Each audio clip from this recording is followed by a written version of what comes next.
Hello everyone, my name is Ollie. I'm a junior doctor living and working in England. Welcome back to my YouTube channel, and we are now in September, which means the UKCAT deadline is fast approaching. Usually mid-October, all of the future doctors out there are going to submit their UKCAT applications, including their personal statements, their A-level grades and their UKCAT entrance scores, to hopefully go on and grab a place at medical school. And once again, unfortunately, this means that the admissions companies and those that are looking to profit off people trying to get into medical school are out in full force. And something that's come to my attention once again recently is those people that charge for personal statement reviews. If you don't know what the personal statement is, as part of your application to university to go on and study medicine, you will need to submit, as I've just said, an entrance exam score, which is usually going to be the UKCAT, your A-level grades or the grades that in recent cycles your teachers have predicted you, and a personal statement. And the personal statement is essentially intended to be a one-page summary of your interest in medicine, your experiences, how you've learned more about medicine and reflecting on your experiences, and ultimately why you want to be a doctor. That's what it is intended to capture. But because personal statements exist as a compulsory step in the process, this means that many people are going to naturally try to capitalize on this part of the process and offer their services reviewing your personal statements, and overwhelmingly these people are medical students and doctors. Now, this practice really annoys me, and in this video I'm going to summarize exactly why it annoys me and why it should annoy you too in 3 central problems. As you'll know if you visited this channel before, I take issue in charging people to help them apply to medical school anyway, but personal statements to me lie on the more egregious end of this spectrum, and again in this video we're going to cover why. Before we jump in, I do need to offer the disclaimer that of course I understand why people want to monetize these parts of the process. Getting into medicine is very difficult and demanding in and of itself before you even start at medical school, and so naturally once they're in, some people will seek to levy their perceived expertise and experience and charge other people for that advice. Because naturally many people will think, I've got through this difficult process, I can start my own small business, my own little business, making a bit of money, helping other people come down this same pathway that I have successfully navigated. As far as I'm concerned, there is a fundamental flaw with this idea, but we'll return to that in a moment. The first issue is with personal statements themselves. They are an effectively useless measure of telling you much about any given medical applicant. And I think that ultimately deep down, we all actually know this. Now, white space questions, this is when you apply for a job, they may ask you to fill out some answers to a set of predetermined questions, are a validated and often used way of measuring someone's suitability or aptitude for a particular job, and this is quite common. However, in order for companies and businesses to use white space questions, the person answering the questions has to be able to tailor their answers for the particular job they want or the particular company that they want to work for. Personal statements for medical school do not work the same way. Personal statements are a part of your UKCAT application.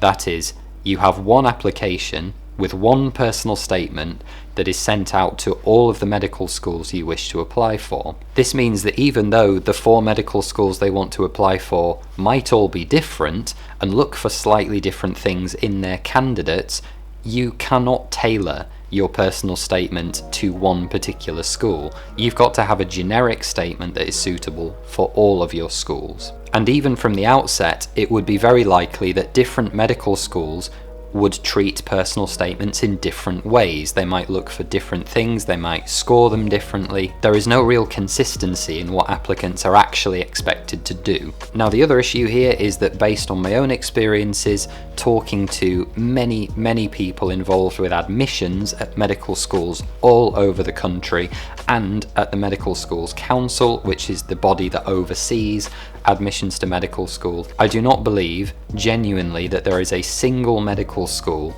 that takes personal statements seriously. We know that virtually no candidates are writing these by themselves, and they're not written under any sort of controlled conditions. They are not evidence-based as a means for selection whatsoever. I have yet to see a single high-quality study that demonstrates that personal statements have any predictive value whatsoever with how someone will go on to perform at medical school, and they are completely non-evidence based. As far as an admissions tutor is concerned, 100% of the things that any given applicant says in their personal statement could be made up. There is no stage in the process at which you are asked to evidence anything that you put in your personal statement. And not only that, but medical schools have far better measures of your objective performance available to you in the form of your A-level grades and your entrance exam scores, and then ultimately your interview performance, because you yourself have to do each of these things.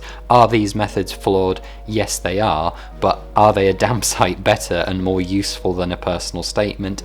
Yes, they are. In my view, personal statements are a complete waste of time when it comes to applying to medical school. They are simply a formality that we have to fill out for the sake of UCAS. The one saving grace they might have is that if someone says something completely objectionable in their personal statement, you might be able to screen them out early on. But as far as positive prediction goes, useless. Now, the second problem concerns expertise, and this is what I was alluding to earlier. If we take the average medical school applicant or doctor, let's say that assuming all other things being equal, they apply to 4 medical schools, they are successful 50% of the time, they get 2 offers to medical school, and they take up a training place in medical school. They might decide to charge other people for reviewing their personal statements. The line being, well, my personal statement got me into medical school, so therefore I am well equipped to charge other people. In reality, such a person has absolutely no idea whether or not their personal statement was a central part of their own success in getting into medical school, and they certainly have no way of knowing whether or not the personal statement advice they are giving to other people is having any measurable effect on their applications to medical school. Let's just say, as an example, that I decide to open a business charging people to review their personal statements for £20 a review, let's say, and I review 100 personal statements over the course of a year. The following year, 100% of those people who I reviewed the personal statements for are successful in getting a place at medical school. Does that mean that I, as the person who reviewed their statements, made any significant contribution to their getting into medical school? I have absolutely no idea. Neither do they, neither does anybody else, and it is a huge stretch to suggest that those two things are linked, especially when the applications process is so complex, so multifaceted, and personal statements are next to useless as a measure of candidate performance. It is much, much more likely that all of those candidates were very highly motivated, which we know because they came to me for help, but they also must have had the correct grades, they must have had a suitable UKCAT score, and they must have performed well at interview. The reality is that medical schools do not know what the best way to select candidates is. This is a problem that professors of medical education have been working on for years and have yet to solve. So always remember that if anyone tells you that they know how to get you into medical school, and if they are charging you for the privilege of sharing that information, that they are either grossly misinformed, naive, or lying.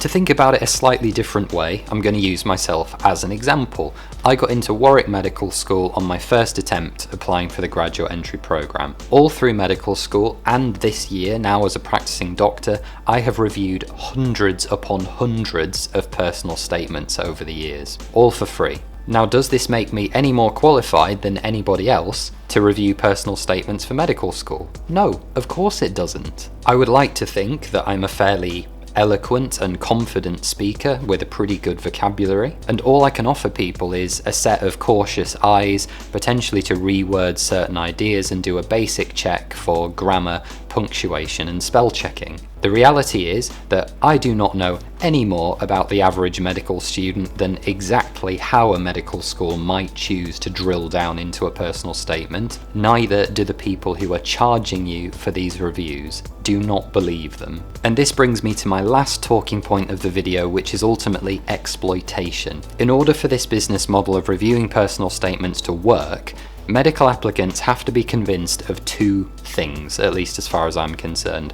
One is that medical schools take personal statements very seriously, which they absolutely do not. And the second is that the person charging for these reviews has to convince these applicants that they know either significantly more about what medical schools are looking for than the average person, or that they have significant experience and insight in getting people into medical school successfully, which I would argue by definition you cannot have. As I've said before, medical schools, who are the people that are interested in getting the best possible candidates from all of the people who apply that year, do not know what the best way to select people is, or what interventions make a difference to a candidate's success in medical school, other than money. What I would argue that people doing these personal statements reviews are actually providing is simply a proofreading service, which is more, like I say, about English grammar, spell checking, and so on. What they cannot provide you